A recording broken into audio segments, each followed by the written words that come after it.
noite, amigos! Chegando na área, chegando na rede com mais um Kodama na Rede, aqui pela altv.com.br, todas as quintas-feiras, 22 horas, aqui na grande capital paulista, tá certo? Semanazinha meio tranquila, né? Estamos aí, Coringão, um pouco, vamos dizer, de férias aí, curtindo lá, uma meia que temporada aí no meio... Entre campeonatos e tal, né? Mas o assunto aí que tem tomado conta da mídia aí nesses últimos dias em relação ao Corinthians, né? É basicamente a Arena Corinthians, lá infelizmente tivemos uma fatalidade lá, né? Mais uma fatalidade na Arena, né? Eu acho triste muita gente ficar criticando a parte administrativa do Corinthians em relação ao acontecido, né? Isso não é responsabilidade do clube nem do administrador do estádio, que é o ex-presidente André Sanches, né? Isso é responsabilidade de quem toca a obra, né? Existe uma empreiteira lá que foi contratada para tocar a obra. Creio eu que a responsabilidade de contratação, treinamento, segurança, tudo isso daí da empresa que está lá para montar lá as arquibancadas móveis, né? Mas a gente vai discutir isso daqui ainda durante o programa e tal. E aqui hoje o meu convidado, né, o jornalista Maurício Sabará, da Rádio Coringão, lá dos 103 anos de história. Maurício, um abraço aí pra galera. Boa noite, Kodama. Boa noite, internauta, telespectador da altv. Hoje, nesse espaço de 1 hora, vou poder falar um pouco do que eu fiz de jornalismo, principalmente do que eu faço de jornalismo.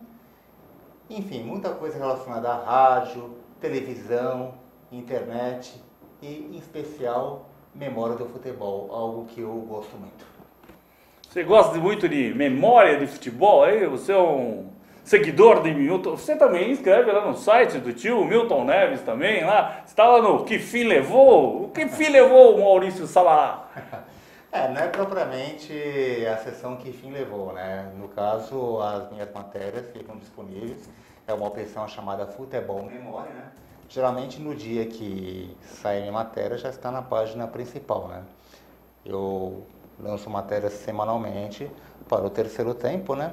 E claro, né, como o nome diz, Futebol Memória é justamente relacionado ao que eu sou especializado, né? A história do futebol. Tá certo. Bom, já que você gosta muito de falar de histórias, né? Histórias ou histórias? Né? Já que você... Vamos cutucar a sua memória, então, tá certo? Qual é a sua... Você pode revelar seu time no coração ou é jornalismo do futebol clube? Não pode... Bom, você mesmo disse que Maurício Sabará da Rádio Coringão, né? Obviamente que eu sou corintiano, né? Mas pode... Mas nunca escondi o time que eu torço, né? Mesmo na época do blog Futebol de Todos os Tempos, que eu fiz entrevista no período de 2010 a 2012, nunca escondi que sou corintiano, mas claro, por ser algo voltado especificamente para futebol, eu fazia entrevista com jogadores de todos os times, em especial aqui de São Paulo. Tá certo. Bom, já cutucando sua memória, qual a sua primeira lembrança como corintiano? Qual a primeira vez que você puxa lá lembrando, eu lembro que... Qual que é a sua primeira memória de corintiano? Bom, Kodama, da mesma forma que você, eu comecei muito cedo, né? Porque eu sou filho de um pai muito corintiano, né? Certo. Aqueles corintianos dos anos 50, época de Cláudio, Luizinho, Baltazar, Gilmar, Roberto, né? O meu avô também, meu falecido avô, que era alemão, né? Ele também estava no Brasil desde a década de 30, então ele foi jogar Teleco, Domingos da Guia, Servilho, enfim, muita história eu sempre ouvi desde pequeno. A minha primeira memória que eu tenho em relação a futebol aconteceu, eu acho que foi mais ou menos em fevereiro de 1980, Kodama, quando o Corinthians foi campeão paulista de 79, né? Eu lembro do meu pai comemorando, né? Falando aquele nome difícil, Sócrates, né? Para uma criança de 4 anos, né? Um nome até um pouco complicado para se falar, né? Então essa é a primeira memória mesmo que eu tenho em relação Só ao aquele time futebol. com Sócrates, o 79 era Sócrates Palhinha, né? Sócrates Palhinha, exatamente. Não peguei muito essa época, eu vejo mais hoje em tapes, né? Mas realmente era uma grande dupla da época, a dupla que revivia as tabelinhas, né? De Cláudio Luizinho. Cláudio Luizinho, não era Pelé e Coutinho Eu e prefiro falar tal. Cláudio Luizinho, Mas né? bem lembrado, não sei, você disse que acompanha em relação aos tapes, não existe mais esse tipo de dobradinha aí, né? De tabelinha e tal. Essa questão da tabelinha no futebol, talvez a última assim que vimos assim forte realmente foi Romário e Bebeto, né? Na Copa do Mundo de Romário, 94. mas eles não faziam muita tabela Não era assim, aquela né? tabelinha tradicional, né? Vários toques, assim, sem parar, né? Mas algumas jogadas que realmente eram bem trabalhadas, né? Que faziam um pouco lembrar a tabelinha Porque antiga. o Bebeto era mais um preparador e o Romário mais um finalizador, né? Exatamente. E no caso do Sócrates com Palhinha, né? O Sócrates com Palhinha os dois eram meias, né? Meias atacantes, né? O Palhinha, apesar de ter jogado com uma posição um pouquinho mais na frente no Corinthians, né? Ele era um meia de origem, ele não era um centroavante nato, né? E o Doutor também, às vezes ele jogava mais avançado, mas ele era um meia, né? Tanto que fez uma célebre dupla com o Geraldão no Botafogo de Ribeirão Preto, né? Por isso que eu acho que ficava uma coisa mais equilibrada, não tinha uma de um tá preparando mais pro outro, né? Não, exatamente. Agora você falou a questão de dupla, né? A primeira grande dupla que eu vi do Corinthians foi Sócrates e Casagrande, né? Sócrates e e Casagrande. Zenon também, né? Porque, como eu citei pra você, eu comecei a acompanhar futebol. A primeira memória que eu tenho de futebol foi início de 80, né? Relativo ao título de 79. Mas eu comecei de fato a acompanhar futebol na Copa do Mundo de 82, né? Não esqueço quando o Sócrates fez aquele gol contra a Itália, né? Aquele fatídico jogo lá do Sarriá. Até meu pai comentou comigo, com o meu irmão, né? O Sócrates, tinha que ser o Sócrates, né? Que era um jogador nosso do Corinthians. Claro.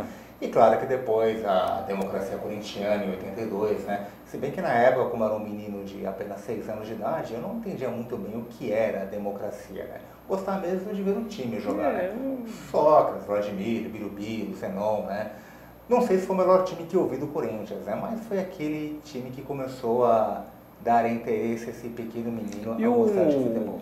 Já falando da primeira memória, agora você vai ter que falar muito de memória aqui, hein? O seu jogo marcante, o jogo que será inesquecível para você para o resto da vida. Bom, em relação ao Corinthians, talvez um jogo importante mesmo tenha sido a final do Campeonato Brasileiro de 90, né? 90. Pois, afinal de contas, eu passei toda a década de 80, né? Com as brincadeirinhas dos amigos, né? O Corinthians é um time que só ganha Campeonato Paulista, né? Perfeito. Se bem que, particularmente, o Kodama, eu conheço bem a história do Corinthians, né? Essa história de dizer que o Corinthians não era clube nacional vai mais em relação ao Campeonato Brasileiro na época, né? Porque o Corinthians, nos anos 50, ganhava torneio Rio-São Paulo, ganhava título internacional, né? Mas, claro, né? O Campeonato Brasileiro, naquela forma antiga, né? Desde 1971, agora que unificou tudo, desde 59, da Taça do Brasil, né? Então havia aquela brincadeira, né? Questão de não ganhar, né? E o time de 90 não era um time assim que jogava bonito, né? Semelhante àquele da época do Sócrates, né? Era um time mais de fibra, né? Até honrava bem as tradições corintianas, lembrava muito 77 o Corinthians, da sua época, né? Corinthians, que é minha época, não, eu sou estudioso, não é da minha época, eu sou estudioso. A questão é assim, que o Corinthians assim, ao contrário do que o tio Milton Neves fala do apito amigo corintiano, era ao contrário, o Corinthians era muito mais prejudicado, né, do que ajudado, né? Então, quer dizer, a gente não foi para a final do Brasileiro em 72, por exemplo, né, no campeonato ainda era... Porque o seu Sebastião Rufino lá no Maracanã anulou o gol do Corinthians lá, se eu não me engano, do Nelson Lopes, acho. Não sei se eu tô certo ou errado. Eu acredito que sim, né? Eu acredito que sim. Só que essa questão que você falou é interessante, né? O seu amigo Milton Neves costuma falar do apito amigo, né? Mas na própria época da fila corintiana, né? Muitos jogos o Corinthians foi até prejudicado, né? Sim, o doutor Osmar fala muito da caixa preta lá, que vinha da Baixada lá, jogos, sim, caixa de sim. sapato. O Corinthians não foi toda a vida favorecido, como costuma se dizer. O Corinthians também já perdeu muito jogo assim, duvidoso, né? Mas acho que isso no futebol é geral, né? Não só para o Corinthians, para todos, né? Há favorecimentos, desfavorecimentos, né? Há falhas de árbitros, né? Que às vezes um juiz falha e a pessoa já diz, né? Os comentários dizem, né? ele já está favorecendo. Não, isso é falha do juiz mesmo, coisa que acontece. Em 84, por exemplo, teve um pênalti em cima do Zenon, que não foi dado pelo José de Assis Aragão, né? Que poderia sair um gol do Corinthians numa penalidade e quem sabe o resultado da partida seria outro, né? Conquistando o nosso 4º tricampeonato. Falando em Aragão, né? Tanto que os caras falam apito amigo, a maior ajuda que um time pode ter, né, certo? Foi a que o Palmeiras teve do Aragão, né? Porque assim, o juiz pode dar pênalti, o cara vai lá e perde. Tá certo? O juiz pode não marcar o impedimento, o cara entrar sozinho na hora e chutar pra fora. Exato. Tá certo? O juiz pode expulsar o jogador do time e os caras correr mais ainda. Agora, gol do juiz eu nunca vi ninguém anular. E é um gol raro de acontecer, né? Foi na partida em 83 entre Palmeiras e Santos. Acho que o Jorginho chutou uma bola, né? Bateu no Aragão e entrou. Não, bateu não, ele deu um 3D ali com a bola fez do rosto, ele tava na linha de fundo, como é que bateu? Ele estava muito bem colocado para o time do Palmeiras. Meteu uma rosca na bola, ela fez assim e foi para dentro do gol. É verdade. E Poliana Magalhães aqui, conferindo aqui, o Kodama na rede aqui. Também o nosso amigo Pedro Luiz Moscato, da Vila Maria Zélia. Grande Pedro Moscato, lá, miltista juramentado, seu abraço ao Pedro Luiz Grande Moscato. corintiano, seu Pedro Moscato, lá. Andava junto com o Matheus, direto lá, ele me contou as histórias que ele andava com o Matheus pra lá e pra cá, que ele tinha o buffet lá, fazia festa pro Matheus. Fala que eu tô mentindo, né? Você não fazia festa pro Matheus lá, seu Pedro? Ei, grande seu Pedro. Pedro Luiz Moscato, o palmeirense que mais entende de Corinthians. Posso garantir. Ele é corintiano, ele quis sair naquela dissidência que foi fundar o Palmeiras, mas só... Ele e o Mauro Venturini, outro corintiano fanático. Isso. Aí você falou do jogo e tal, e o seu ídolo. Qual é o seu maior ídolo de Corinthians? Não adianta ficar no muro, falar que é meia dúzia, não. É um só. Olha, eu realmente gostava muito do Sócrates, né? Dr. Sócrates. Foi meu primeiro ídolo no futebol, né? Admirei também Casagrande, né? Inclusive, o Casagrande, quando ele voltou pro Corinthians em 1994, eu fui no jogo, que foi justamente com amistoso, contra o Comercial. E fui lá para ver o Casagrande jogando. Só que não era um jogo importante pelo Casagrande, era justamente a estreia do Marcelinho Carioca pelo Corinthians. Grande, foi de 94. 94 contra o Comercial? Contra o Comercial, um amistoso. Tá certo. Às vezes costumam comentar que é um outro jogo, uma partida contra a Portuguesa, durante o Campeonato Paulista, não. O primeiro jogo do Marcelinho foi um amistoso contra o Comercial no Pacaembu. Tá certo. E você acompanhou alguma outra, você lembra alguma outra estreia assim, não? Se foi marcante, não? Bom, presente em campo, realmente, acho que a mais marcante foi essa do Marcelinho, né? Eu lembro, por exemplo, que quando o Corinthians contratou Guinei e Tupanzinho, né? Meu pai até comentou assim, o Corinthians contratou Guinei e Tupanzinho. Eu achei engraçado os dois nomes, né? Sim. Isso em 90, mas quem poderia imaginar que Tupanzinho seria o autor do gol do título brasileiro, né? E o Tupanzinho que veio de contrapeso, né? Veio de contrapeso, exatamente. Aí o Corinthians queria trazer o Guinei. A contratação principal era justamente o Guinei, né? Se bem que o Guinei, infelizmente, ele não deu muita sorte no Corinthians, né? Teve aquele jogo em 91 contra o Boca Juniors, né? Que ele cometeu, acho que, falhas tanto no jogo em Buenos Aires, como também no jogo aqui no Pacaembu, né? Entendi. São coisas do futebol, né, Codão? Acontece, vai fazer o quê, né? Tem jeito, né? Mas ele tava bem no Campeonato Brasileiro e tal, né? Ele só foi vacilar na Libertadores mesmo. Né? Futebol tem essas coisas, né? O jogador ele pode acertar 10 vezes quando comete um erro fatal, né? Tem um exemplo tão claro, o Barbosa na Copa do Mundo de 50, né? Que era um grande goleiro na época, né? Cometeu, segundo diz, um frango, né? Que eu acho que não foi, eu apenas entendo que ele pulou atrasado na bola, né? E acabou saindo o gol que resultou no título uruguaio de 50. É que beleza aqui no meu Twitter aqui, ó. Palmeiras me seguindo, que beleza, que beleza. Um abraço aí pro Palmeiras aqui que tá me seguindo no Twitter aqui. Futebol é isso daí, né? Lazer, divertimento e tal. Quer dizer que era o Dr. Sócrates. Mas assim, em termos de Corinthians, qual o jogador que você acha, tecnicamente falando, que foi o melhor que você viu jogar? Olha, eu acho que foi o próprio Sócrates mesmo, né?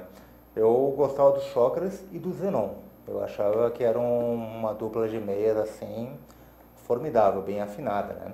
O próprio Marcelinho Carioca também foi um grande jogador da história do Corinthians, né? O Neto também, se bem que o Neto eu acho que era mais um cobrador de falta, né? Também teve os seus lances bonitos, mas eu acho que, olhar tecnicamente, eu acho que Sócrates, Zenon e Marcelinho. Sócrates, Zenon e Marcelinho? Na minha opinião, sim. Entendi. Bom, o Rivelino você não viu jogar. Não, o Rivelino da minha época, né? Claro que sabemos que o Rivelino, né, o grande camisa 10, foi histórico, né? Não somente Rivelino, né? Antes também, Cláudio, Luizinho. Mas você falou pra mim segunda-feira, lá dos Jogos Eternos, que você viu os melhores, relembrou os melhores momentos do jogo antes contra o Galo, que você, não, estou revendo meus conceitos, realmente acho que o Neto era um grande jogador.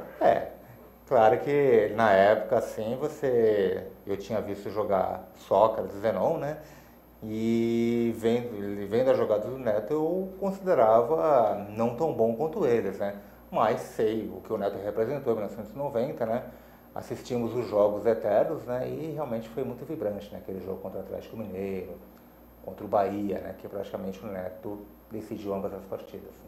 Ali só faltava ele bater escanteio. Ele batia tiro de meta, escanteio, tiro de meta, faltava ele bater tiro de meta, que era escanteio, falta, de quanto é lado. Por sinal, vou até ser justo, né? A cobrança de falta que o Neto marcou contra o Gilmar lá no Maracanã foi uma das mais perfeitas que eu vi.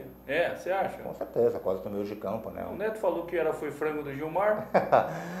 Olha, se foi frango do Gilmar, não sei, mas eu acho que foi uma cobrança muito boa do Neto. Com certeza.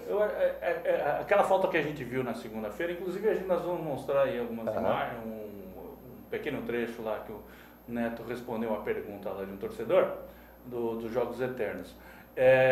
Aquela falta que ele bateu contra o Bahia, eu acho que foi uma coisa muito genial, uma coisa sensacional. Sim. Porque assim, ele bateu, se você acompanha aqueles melhores momentos, ele bateu várias faltas e o goleiro foi buscar. Ele batendo direto pro gol. E aquela ele fez a bola pingar antes do goleiro. Exato. E matou o goleiro. Essa a genialidade está nesse lance. Né? Porque a gente vendo aquele todos, né? Ele bate daqui, bateu do lado esquerdo, do lado direito e o goleiro foi buscar todas. Aí na hora que ele bateu uma que pingou antes, o goleiro... O Neto ele tinha essa facilidade de fato, né? Ele batia faltas de várias maneiras, né? Em várias posições do campo, né? Eu, por exemplo, vendo as cobranças de falta do Marcelinho, eu achava que até os chutes dele eram com mais efeitos próximos da área, né? Mas acho que o Neto, talvez, em questão de posições do campo, né? Bola pingando no chão, como você bem disse, era até mais variado que o próprio Marcelinho. Vou mostrar algumas imagens aqui, até suas também, né? E você ajuda a comentar aí algumas imagens. Solta aí, Alan. Esse daí que foi os Jogos Eternos? Aí você, o Basílio, o Tobias e o Geraldão, né? Exatamente, esse foi os Jogos Eternos, né? Eu já tinha entrevistado o Geraldão para o blog. Listrada, exato, para o blog Futebol de Todos os Tempos. O Basílio foi a primeira vez, né? Não, Basílio não, Tobias aí, não, né? Desculpa, Tobias foi a primeira vez. O Basílio, inclusive, eu já entrevistei também no blog. Dois Heróis de 77. Dois Heróis de 77. Você sabia que o Tobias pegou um pênalti do Pelé? Sim. Pouco antes dele ser contratado pelo Corinthians, ele defendeu um pênalti quando era jogador do Guarani. Exatamente, ele falou pra gente aqui já no Rodão da Rede já. Exatamente. Passa outra aí, Alan. Aí, essa outra foto aí. Quem que tá aí do seu lado aí? Esse é o Osnir, né, que é um corintiano, um torcedor corintiano que de vez em quando faz alguns programas junto conosco na rádio, né? Ele foi em muitos jogos dos anos 70, 80, né? E essa taça que a gente está do lado com muito orgulho é de 77, Taça né? Campeonato Paulista 77, exatamente. Perfeitamente. Essa foi muito bacana. Essa foi com o Vlamir Marques, né? O Vlamir, que no meu entender, né? Todos dizem isso, foi o melhor jogador de basquete brasileira que já teve.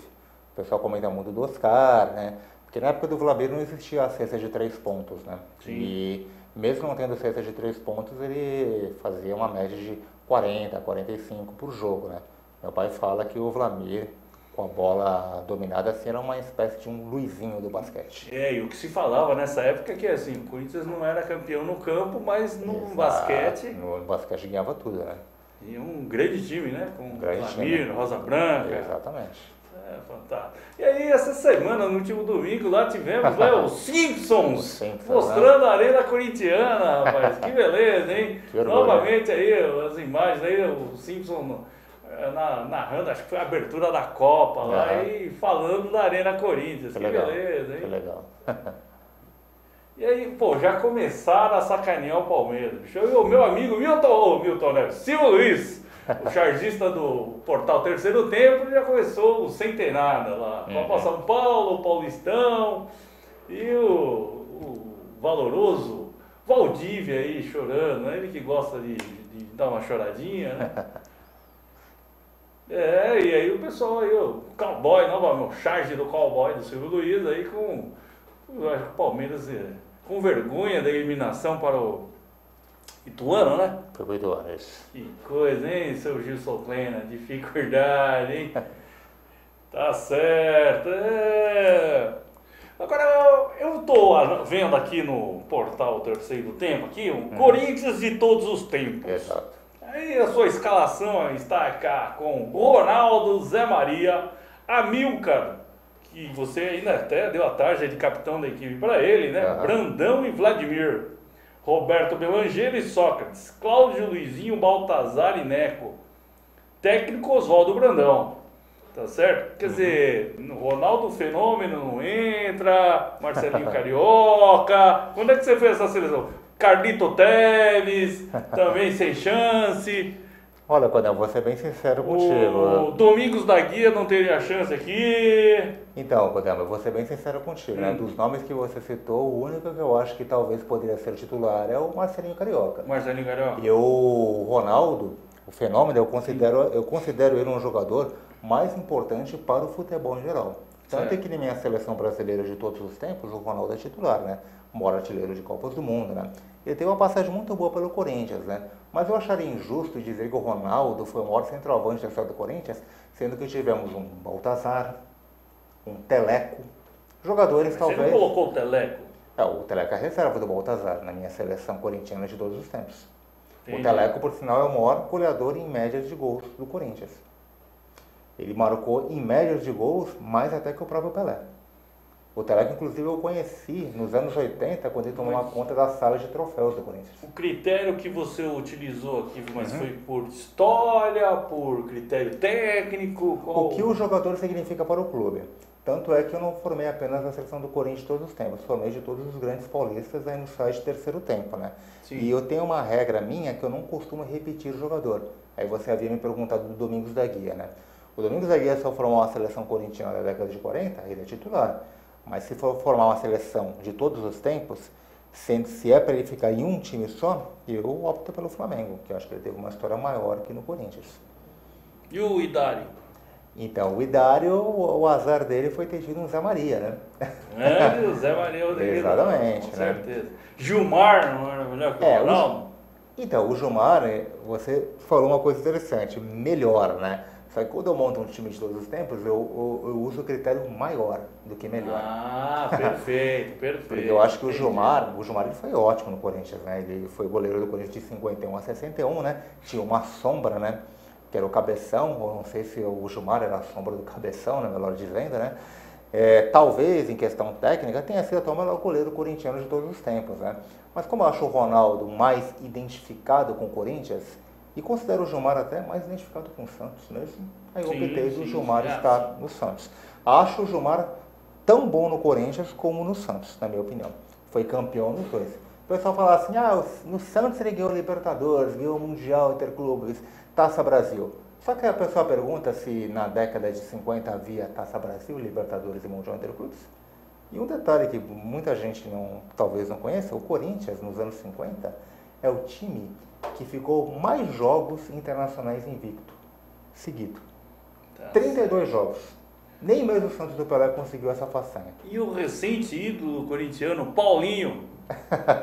O Paulinho está na reserva do time. Na reserva, meu? Na reserva, eu não poderia tirar um Roberto Belangeiro. Você colocou o Sócrates de volante, bicho? Não. O Sócrates está com o meia. O volante é o Roberto Belangeiro. Não, mas e o segundo aqui? Que não, eu montei. Você montou no esquema antigo, que era um volante e um meia. Porque fica um pouco difícil, Kodama, você montar um time de todos os tempos, né? Principalmente no passado, onde o meia era muito valorizado, né? Então, quando eu monto uma seleção de todos os tempos, alguns até falam assim, você tem que montar no esquema atual, colocar 2 volantes, um meia, né? Mas eu opto, assim, pela essa forma um pouco mais clássica. Eu não montaria, por exemplo, um time com 5 atacantes, né? 3 na defesa, a linha média, e os 5 atacantes, do ponto da direita ao ponto esquerda. Então, dependendo de cada escalação, às vezes coloco 2 no meio de campo e 4 no ataque, ou 3 no meio e 3 no ataque. É muito difícil colocar 2 volantes num time de todos os tempos.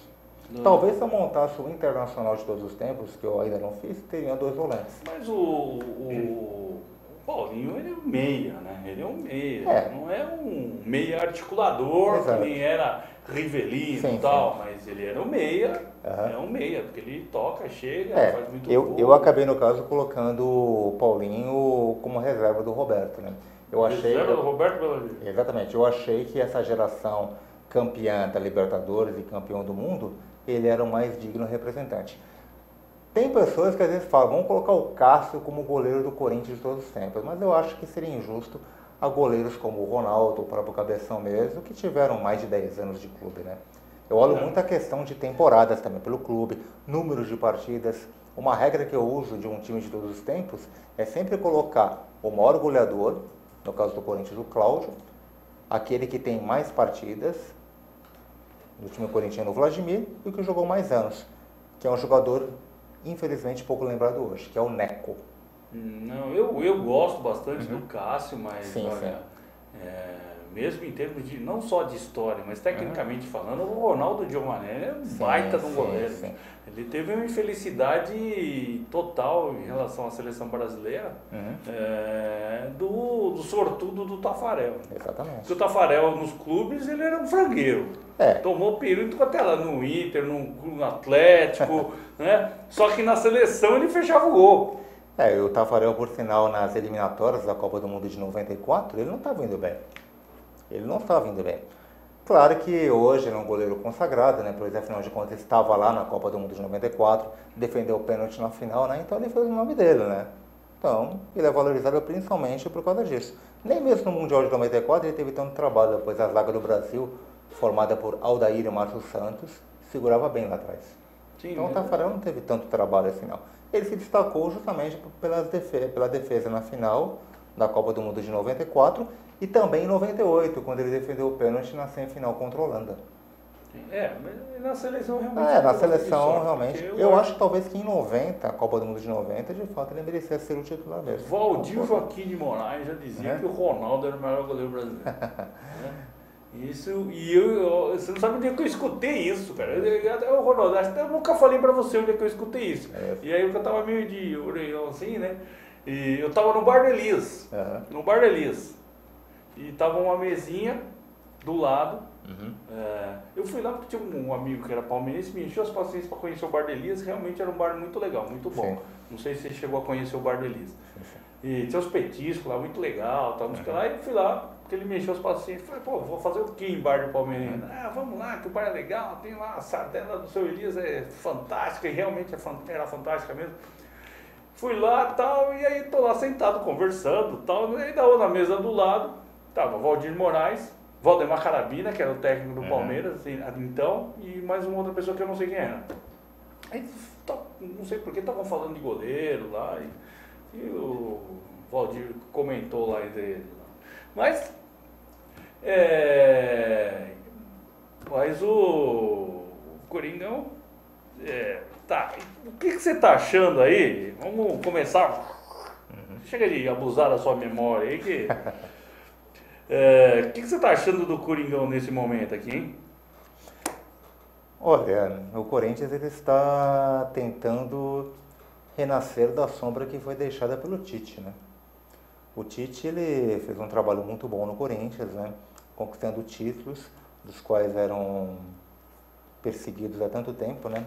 Porque por mais que o corintiano fale assim, não precisava da Libertadores, claro que a Libertadores ela tem um valor muito especial ao Corinthians, da forma como ela foi conquistada no ano de 2012, né?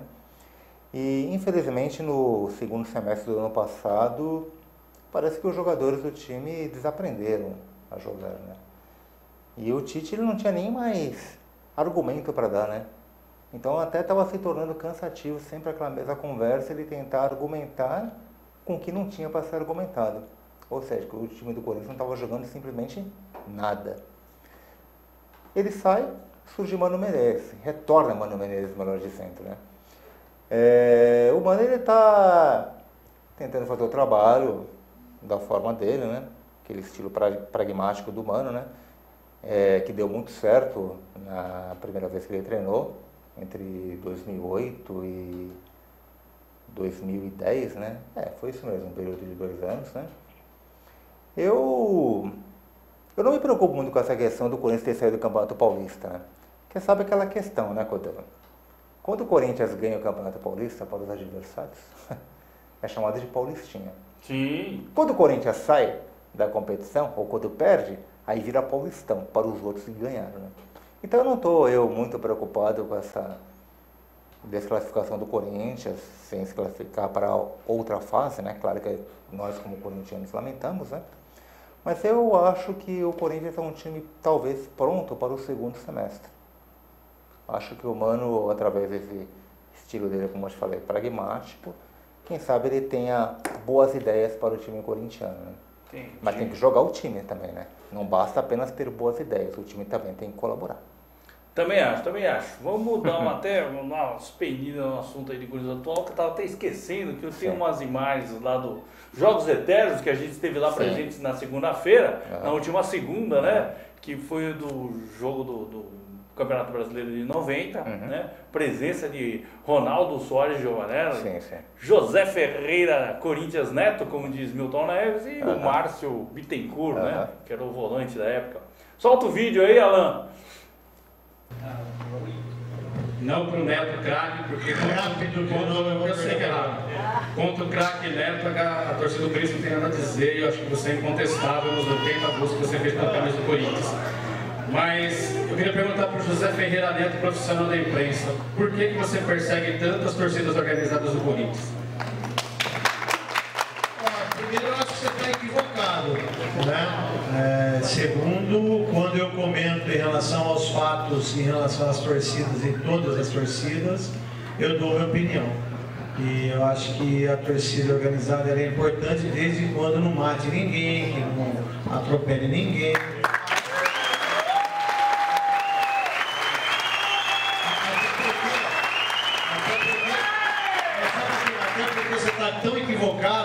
Porque se teve uma televisão que foi a favor dos 12 corintianos que estiveram em Oruro, foi a TV Bandeirantes. Eu não sei se você assistiu a Band, você deve ter assistido a Globo. Todo profissional, todo jornalista, ele tem que ser imparcial e evidentemente falar sobre todos os assuntos. E claro, da mesma forma que há o respeito do profissional de imprensa, de televisão. Só uma coisa, mas quando morre um pai de família ou um filho, não tem time. Não, de jeito nenhum. Eu nasci aqui.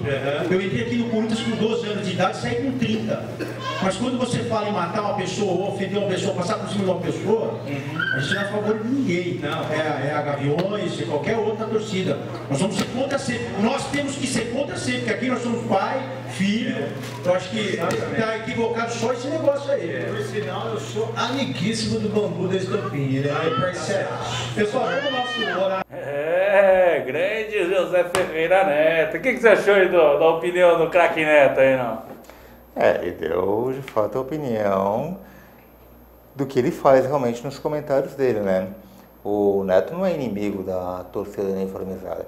Ele critica ações das quais ele acha que sejam erradas, né? Então, essa questão do torcedor dizer que o Neto persegue as torcidas uniformizadas, eu Não vejo dessa forma, não. Acho que ele foi bem franco, por sinal, na resposta dele. Com certeza, com certeza. Inclusive, o rapaz fez questão de frisar que o Neto é ídolo dele, sempre foi como jogador, e a crítica dele em relação ao comentarista Neto. Só que o Neto foi bem claro aí no que ele disse, né, que assim, a crítica dele vai assim, vai em cima dos vândalos, dos briguentos, dos baderneiros, tá certo? E isso também eu critico aqui também, da mesma forma, né? E eu acho que ele tem toda a razão, como o próprio Ronaldo, e até o pessoal que estava no público mesmo, na hora que o Neto respondeu, deu, né, a concordância com o craque Neto. Né? Eu acho que assim, futebol é para você curtir, lá ver o espetáculo, com seus amigos, com família, tirar um sarrinho do adversário, tá certo? Faz mas parte. sem violência. Com certeza. Né? Sem violência. Então, quer dizer, eu acompanho muito o programa do Neto e ele faz esse tipo de crítica para todas as torcidas. Torcidas. Então ele nem fala torcida, ele até fala que esses vândalos que foram lá invadir o CT do Corinthians, e eu acho que ele está certo. Né? Enquanto o pessoal estiver indo nessa pegada aí, só vai prejudicar. Agora a gente vai ter um novo estádio, né? Arena Corinthians lá, e vai ficar sem mandar jogo lá, porque o fulano lá brigou com o outro. Apesar que, acho que, não sei se você viu, o Andrés participou do Bola da Vez lá da ESPN, e eu até gostei da ideia dele. Ele defende critério técnico de punição para o clube. Ele não defende, ele acha que esse critério que é utilizado hoje de jogo de portão fechado ou perder mando, ele acha que isso não é justo para o clube. Né? Então ele defende um critério técnico, apesar que a punição também é para o clube. O critério técnico, se o cara fizer uma confusão, uma briga, o clube perde 3 pontos. Entendeu? Ele perde os pontos do jogo. É isso que ele diz. Né? E ele acha que dessa forma melhoraria, né? Que ele não concorda que o clube seja punido com a perda do mando de jogo. Né? O que você acha dessa ideia dele? Não, eu acho correta a ideia dele. É muito difícil um clube poder controlar a ira de um torcedor, né? De repente o torcedor vai num campo de futebol, ele entra numa boa e do nada ele tem uma ação violenta, né? Se o torcedor age errado, é o próprio que tem que pagar, não o clube. O clube não tem que arcar com problemas que pessoas, torcedores talvez mal intencionados, façam. É a minha opinião. Entendi. Eu particularmente eu achei muito legal essa ideia do presidente lá, do vice-presidente Andrés, né?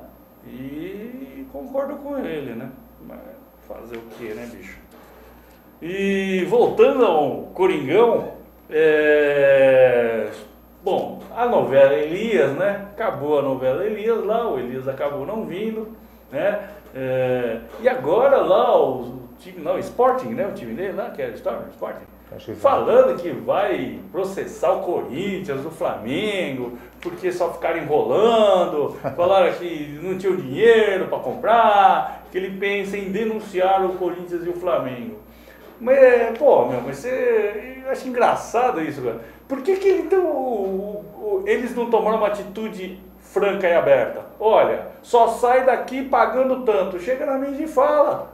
Não ficaria claro? O mundo do negócio é dessa forma, né? Existem propostas que são feitas, né? Muitas vezes o clube tenta contratar e se não vai de acordo, eu acho que é total direito não aceitar a ideia, né? Eu lamento, né? Eu achava que o Elias seria um jogador muito importante para o nosso meio de campo. Você queria ele de volta? Eu gostaria. Eu não sei por que o pessoal fala tanto do Elias assim. Eu acho que o Elias teve uma passagem interessante no Corinthians, naquele período, como falava o meio de campo, junto com o Jusilei, né? Não, depois, né? O Jusilei foi depois, né? Sim, mas ele jogou com o Jusilei. Jogou, mas a melhor fase dele foi 2008 e 2009. Né? Eu nem sei quem era o jogador que fazia meio de campo com ele. Era o Christian. Era o Christian, né? O Christian que apavorou o melhor momento o Neymar, foi o Christian, Christian e Elias. Foi o melhor momento do Elias, foi Christian e Elias. Foi o meio de campo, era Christian, Elias e Douglas. Foi o melhor momento para os três. Agora, se você for analisar em relação ao Elias, é 2008 e primeiro semestre de 2009. Dali para frente, o futebol do seu Elias caiu muito de produção. Sim, claro. né? Teve alguns bons momentos no Flamengo, né? Inclusive no jogo que o Corinthians goleou o Flamengo por 4-0, né? Que foi, acho que a última boa exibição do Pato. Eu estava no Pacaembu naquele dia. Talvez a última grande exibição do Corinthians em 2013, né? Essa partida de 4-0. A torcida inclusive aplaudiu o Elias, né? Não era o mesmo Elias que conhecemos, mas quando eu falo do Elias voltar para o Corinthians, é que é um jogador que já conhece o Corinthians, né? É um volante de qualidades, né?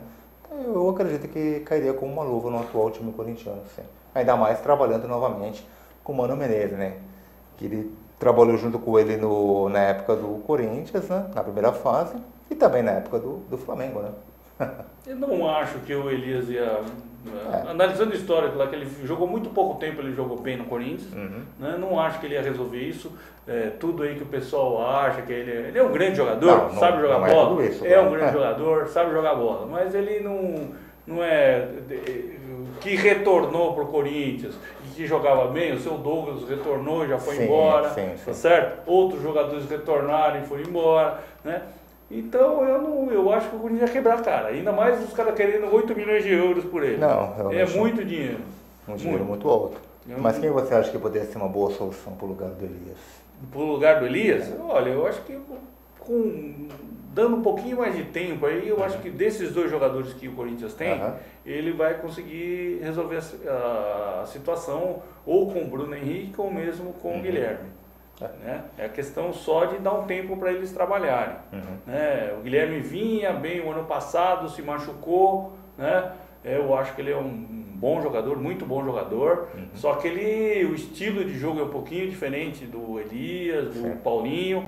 Ele não é um cara muito de chegada, é um cara de entrar na área, ele é um cara de chegar de fora e bater. Né? Talvez o Bruno possa ter essa característica, né? Mas eu acho que dá para acertar o time com esses dois aí, né? Não acredito que o Elias ia chegar aí. Para quem não lembra, né? Para quem não lembra, naquele jogo que nós fomos eliminados da Libertadores contra o Flamengo, o seu Elias pediu para sair. Não foi o Mano que quis tirar ele de campo. Ele pediu para sair alegando cansaço. Ele e o seu Jorge Henrique. Quer dizer, na hora do vamos ver, o cara tá cansado? Que conversa é essa? Né? Então, quer dizer, e para quem não lembra também, naquele jogo muita gente xingou o Paulinho, que o Paulinho entrou no jogo. O próprio Andrés falou no Bola da Vez que ele chegou no vestiário depois do jogo querendo brigar com o Mano porque o Paulinho colocou o Paulinho no jogo. Você falou do Paulinho, Codemo. Eu acho que o Paulinho, dos jogadores desse time da Libertadores do Mundial, foi o que de fato teve uma carreira mais crescente no Corinthians, né? Porque ele chegou numa época difícil, né? Teve até inclusive aquela eliminação para o Tolima, né? Para a Libertadores em 2011. Mas praticamente o Paulinho ele pegou toda essa fase de títulos do Tite, né? Ele saiu inclusive pouco depois da Recopa Sul-Americana de 2013, né? Tanto é que ele, apesar de ele não ter jogado as partidas, ele foi homenageado, ele ainda estava no Brasil, né? Então praticamente ele foi um jogador que não sofreu a mesma pressão que essa geração vencedora sofreria em 2013 e agora também em 2014. Mas olha, se o Paulinho tivesse aí, não sofreria porque o time estaria jogando bem. Quem sabe, né? Mas ano passado estava tão porque difícil. O Paulinho, pelo próprio estilo dele, ele é um cara muito profissional. Entendeu? Ele não estaria na pegada que outros entraram aí, né? Entendeu? De festinha. Né? Ele, pelo próprio postura dele como atleta, como jogador, e também porque ele sofreu bastante, né, para chegar onde ele chegou, né, que ele tinha saído antes para fora, lá, sofreu discriminação, acabou voltando, depois começou tudo de novo lá no Dax, foi para o Bragantino, e depois no Corinthians. Eu tenho certeza que o Paulinho, a postura dele é uma postura completamente diferente de alguns outros jogadores aí que acharam que era dono do clube, faltando em treino, chegando atrasado, atestado falso, né? Se bem que uma andorinha sozinha não faz verão, né, Codema? Será que o Paulinho sozinho resolveria a situação? Olha, tinha que ver se o time todo também se comprometeria, né? Lógico que não, mas ele era um líder. Sim, O claro. detalhe é que assim, o Paulinho era um líder positivo. né? Então, esse que era você dentro do grupo, você tem líderes positivos e negativos, né? E o Paulinho sempre foi um líder positivo, né? Mas volta logo, Paulinho, volta logo! Oh, que coisa! Estamos sem saudades. Sem saudade. O que você está achando? Chegando? Parece que vai chegar em Petrus, do Penapolense, Ferrugem, da Ponte Preta, né?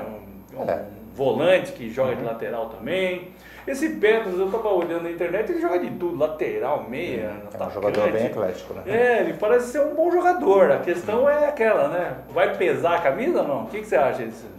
Olha, eu acho que o Corinthians é um sonho de consumo para todo jogador, né? Principalmente esses que jogam em times do interior, né? Então eu acredito que ele vai chegar a um time, claro, muito maior que a Penapolense, né? Eu nem sei se é a Penapolense ou o Penapolense. Enfim, mas um time muito maior, né? Que vai dar uma estrutura bem melhor a que tinha, né? E ali torcemos, né? É difícil dizer se vai dar certo, né, Codela? Mas torcemos para que ele corresponda. E o outro jogador que você falou, o Ferrugem, né? Ferrugem. O Ferrugem já não me recordo muito dele, né? Mas dizem que são boas referências dele também. O detalhe é que, assim, na atual conjuntura, quer dizer, a gente está correndo atrás do prejuízo, né? Então, coisa que foi feita até um tempo atrás, o Corinthians acabou se atropelando o ano passado. E esse período, né? Que você vê, o Paulinho chegou em 2010, foi estourar mesmo em 2011, né? Ele vinha lá, quer dizer, já 2011 e tal, que ele começou a crescer de produção. E alguns jogadores aconteceu isso também, né? Mas ele teve um tempo para se maturar, conhecer o elenco, né? Conhecer a torcida, a própria adaptação na cidade, né? Porque... E aí demora um certo tempo para acontecer isso, né? Saber entender o posicionamento que o técnico quer, né? Porque eu acho que a grande deficiência do jogador é a formação, o jogador brasileiro, formação tática, né? Jogar bola lá, chutar no gol, fazer, os caras, todo mundo sabe. A questão é, fecha aqui, cobre ali e tal, né? Isso é coisa que, tanto que o rapaz que veio da Ponte lá sofre com isso, o lateral esquerdo lá, né? Toda hora, né? É posicionamento, né? No futebol atual, de fato, a tática é um fundamento muito importante, né? Para se ganhar uma partida, né? Antigamente, dizia-se que o talento é que prevalecia. Hoje é diferente. Se o jogador não tiver uma disciplina tática, fica difícil ele poder ir para frente, né? Não somente disciplina tática, como bom condicionamento físico, né? Se puder aliar a técnica junto, melhor ainda, né? Certeza. E o que você acha do... Rapaz, a novela começou novamente lá, né? Da Luzinha, que voltou à Justiça Comum ganhar vaga aí, bicho. Eu acho que a Lusa está fazendo o papel correto, né? Como ela foi prejudicada no ano passado, né? E tem até aquela história que a CBF tentou até oferecer um dinheiro para que ela desistisse da ideia, né? Não, a Portuguesa tem que pensar como um time grande, né? O que de fato ela foi no passado, né? E tem que correr atrás e conseguir isso, né? Tô na torcida para que dê certo. Né? Vai acontecer lá, vai aumentar o Campeonato Brasileiro, vai entrar clube a mais. Isso é o que vai acontecer.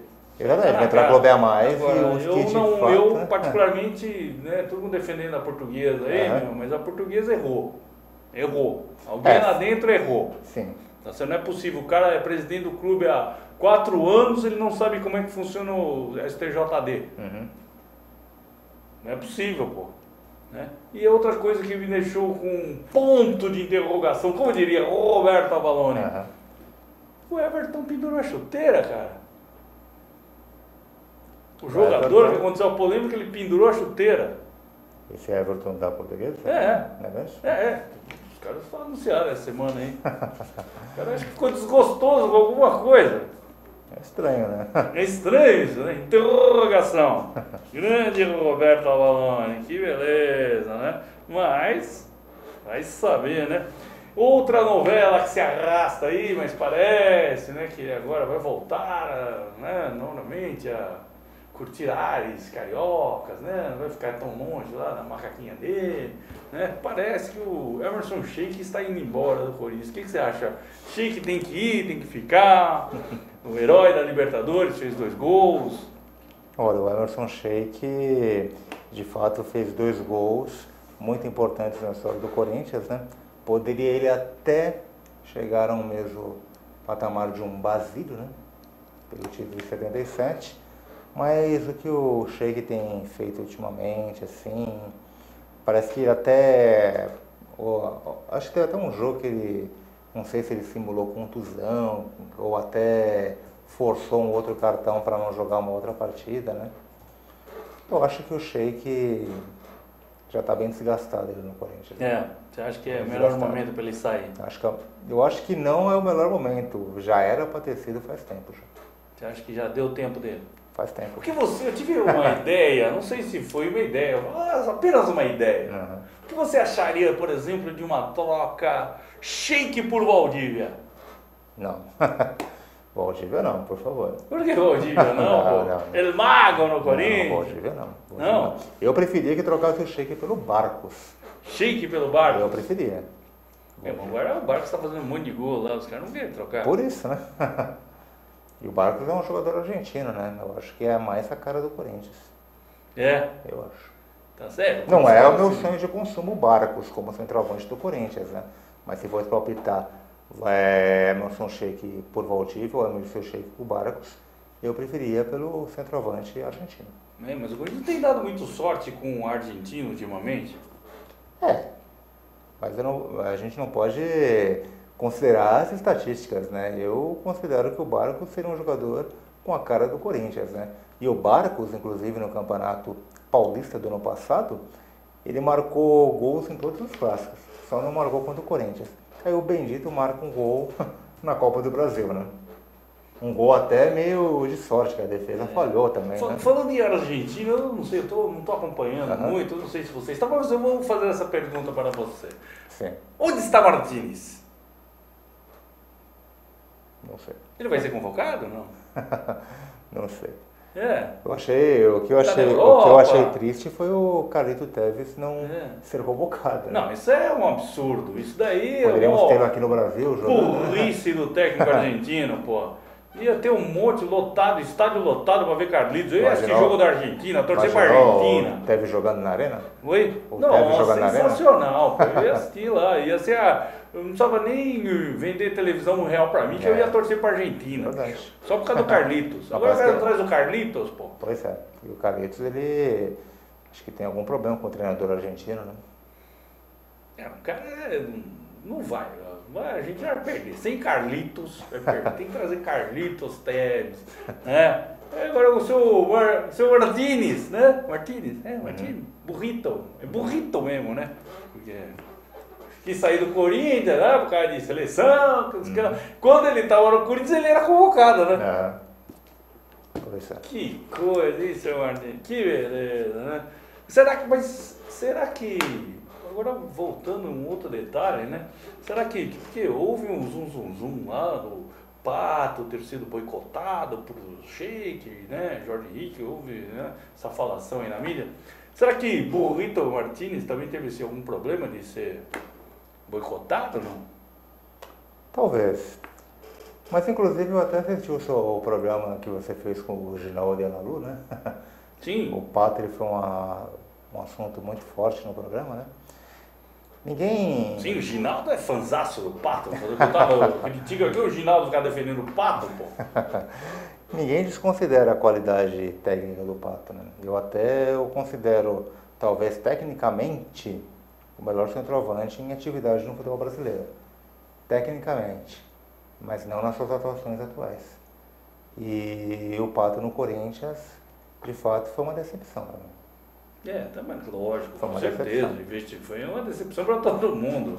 Não só para você, para mim, para o presidente Mário Gómez, para o Raul Correia. E o Pato, inclusive, ele cobra uma penalidade contra um goleiro, o rei dos pênaltis, o Dida, né? Chutando no meio do gol. Mas você viu... Não somente isso, tantas você outras viu a declaração coisas, né? dele no Esporte Espetacular, não? Do Pato? O Pato ele comentou que ele não queria fazer isso, né? Não sei se foi essa declaração que você Não, ele falou que ele tinha uma certa dificuldade, que o Dida conhecia muito bem ele e que ele tentou bater diferente porque o Dida conhecia muito bem ele. O estilo dele bateu, o Dida conhecia. E ele tentou fazer de uma forma para surpreender o Dida. Foi uma intenção errada, né?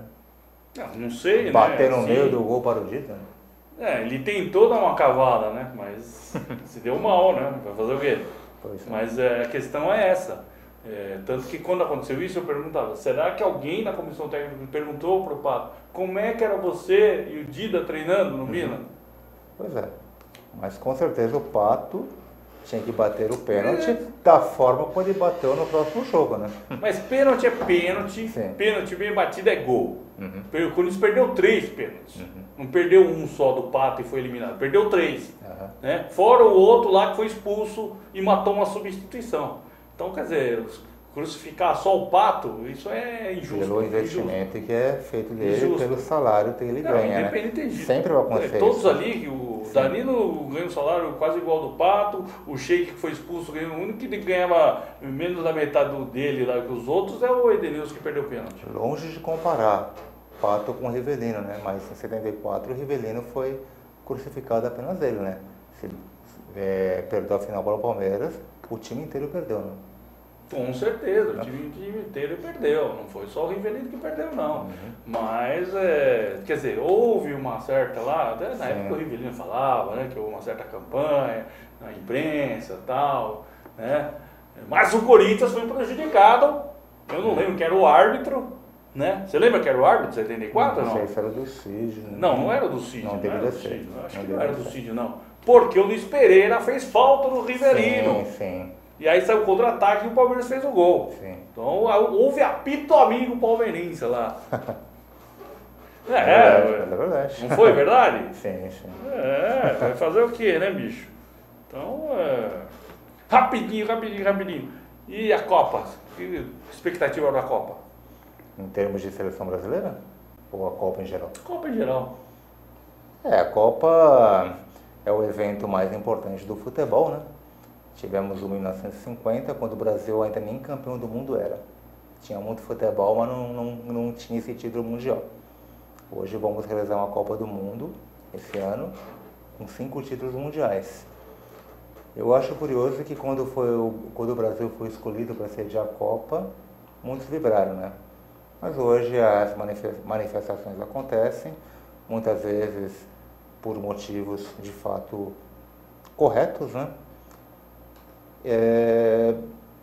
Há uma expectativa realmente de termos grandes jogos, há uma expectativa de ter grandes manifestações antes dos jogos. Enfim, vamos ver no que vai dar, positivamente ou negativamente, para o futebol e para o país, né? E para o povo também, pois não devemos ter Copa do Mundo, não devemos ter desenvolvimento apenas com a Copa do Mundo. O Brasil tem que ser um país grande, com ou sem a competição. Mas eu, como sou um amante do futebol, claro que eu estou satisfeito, né, de ter uma Copa em nosso país. Brasil na cabeça ou não? Eu acho que o Brasil tem grandes chances para conquistar o título, né? A seleção espanhola está um pouco envelhecida, se bem que no último jogo contra o Atlético de Madrid, né, o Iniesta deu um passe sensacional para o Neymar marcar, né? Pode ser que seja até uma surpresa novamente, né? Mas o que se comenta muito é do time da Alemanha, né? A Alemanha também é uma forte candidata ao título, se bem que o que eu conheço da Alemanha, eu que sou neto de alemães, né? Acompanho muito a Alemanha em Copa do Mundo. A Alemanha geralmente... O Sabará Não, o Sabará é da minha mãe. A Sabará Tinha um jogador que chamava Sabará, né? Teve. Botafogo em Ribeirão Preto? Teve o Sabará mais famoso, foi um jogador do Vasco, dos anos 50 e 60, um ponta direita. E até te falo uma curiosidade, Kodama. A primeira partida de futebol que eu estive em campo, que foi a única vez que eu fui ao Canindé, foi Corinthians 10 e Tiradentes 1. Tá certo. Foi a minha estreia em campo de futebol. Gol de bicicleta de Vladimir. Gol de bicicleta de Vladimir. E como é que eu vou esquecer também esse jogo? O primeiro gol que eu vi ao vivo foi num jogador chamado Sabará, que a prova não ia tirar dentro. Tá certo. Foi o gol aí teve o Sabará. E a sensação foi, nesse jogo, acho que foi o Paulo Egídio, não foi? Paulo Egídio acho que marcou o 10º gol. Que a gente estava querendo os 10, né? Em 83, por sinal, eu assisti os meus 2 primeiros jogos no estádio, foi justamente em campos que eu nunca mais fui. E teve o segundo jogo, foi contra o Taubaté, sabe aonde? No Parque Antártico. Isso aí. Grande Maurício Sabará, historiador aqui, jornalista. Suas despedidas aí da galera do Kodama na Rede aí. Não, foi uma honra ter feito o programa junto contigo, Kodama, quem sabe o primeiro de muitos, né? E não deu para falar muitas outras coisas em relação ao que eu fazia em jornalismo, né? Eu fui repórter do blog Futebol de Todos os Tempos, né? Fácil de encontrar na internet. No próprio YouTube, quando se digita blog FTT, aparece também as minhas entrevistas em vídeo. Cheguei a ter um programa na AltV, chamado Jornalismo e Cidadania. Quem quiser, procura no Google, AltV, Jornalismo e Cidadania. E atualmente eu sou colunista do site Terceiro Tempo, posto matérias semanalmente e também apresentador de um programa da Rádio Coringão, chamado 100 Anos. Tanto que alguns programas dos Jogos Eternos eu cheguei a entrevistar alguns jogadores que estavam no dia, como Rivelino, Tobias e Geraldão, Basílio e Zé Maria, Zenon, que eu já fiz entrevista também para o blog, né? Não tive a sorte de entrevistar os 3, né? Era para fazer uma entrevista com o Márcio Bittencourt, mas acabou não dando certo, né? Mas quem sabe fica por uma outra oportunidade. Agradeço a participação. Tá certo. Mas qual que é o seu... Você tem um Twitter lá? Qual que é o... Não, Twitter eu não tenho, né? Twitter eu não tenho. Tá, só mas tá o meu Face, trabalho... Tá no Face, Maurício Sabará. Maurício Sabará no Face, mas o meu trabalho, procurando Maurício Sabará em Google, acha muita coisa interessante. Perfeito. É isso aí, galera. Estamos aqui encerrando o Kodama na Rede. Mandar um abraço aqui para minha amiga Natália Kohler, que foi lá uma das classificantes, a primeira classificada nos Belas do Timão, lá, Belas da Torcida no site do UOL, lá, representando o Coringão, né? Big beijo aí, sucesso, vai para frente aí, né? Na primeira fase foi muito bem, Natália. E um abraço aí pro pessoal que está aí acompanhando a gente, a Nanda Lima, Raul Correia, o diretor financeiro do Corinthians, tá certo? Seu Pedro Moscato, um abraço, seu Pedro. É domingo lá no Terceiro Tempo, lá com o tio Milton Neves. Grande abraço, galera, até quinta-feira que vem, tchau!